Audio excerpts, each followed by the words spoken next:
Muy bien, ahora vamos a mirar los diferentes aspectos que tienen que ver con fundamentos microeconómicos de las riquezas de las naciones.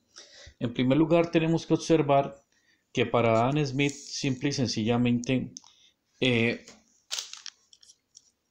empezó a explorar cuál era la causa de acerca de qué es lo que generaba valor en una mercancía. Y a partir de eso que significaba la creación de valor, empezó de cierta forma a hablar de lo que significaba el valor de uso, que simple y sencillamente estaba asociado a lo que significa la utilidad de un bien, mientras que la parte del valor de cambio estaba asociado a cuántas unidades se intercambian para obtener un bien y ya tiene que ver con la cantidad de satisfactores que se transan para obtener un único bien. Él hace un ejemplo entre la parte del diamante y lo que significa el agua. Pues el diamante puede tener mayor valor de cambio, pero de cierta forma, si estamos en un desierto, el, el agua tiene mayor valor de uso. Nunca, digamos que se aproximó hacia la significancia de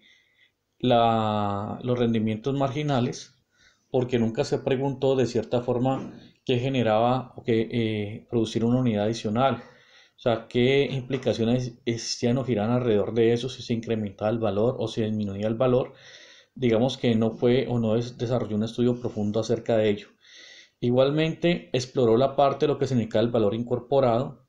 y cuando hablamos de valor incorporado, digamos que se hace referencia a todo lo que se necesita para poder llegar a producir un bien.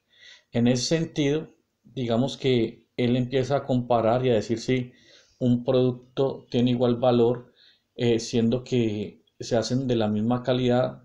comparado con otro y en uno se demora menos tiempo. Es decir, que se obtienen productividades de cierta forma diferente.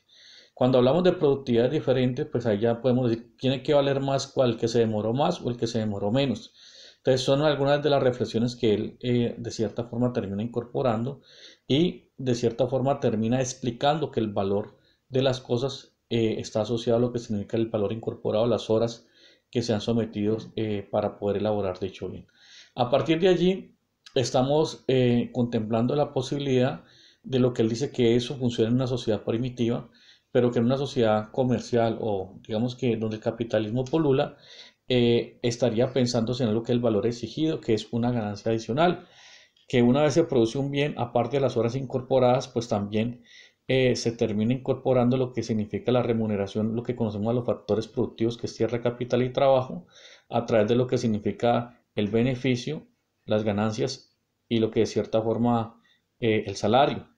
Eh, para ello, él define esto como la parte de lo que significa el precio natural, que es el precio que de cierta forma se debe pagar cuando produzco un bien. Aparte de lo que necesito para producirlo, pues se contempla la parte del beneficio, el salario, la renta.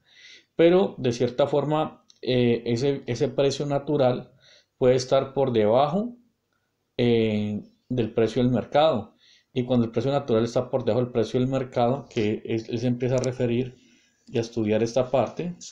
pues digamos que estamos contemplando la posibilidad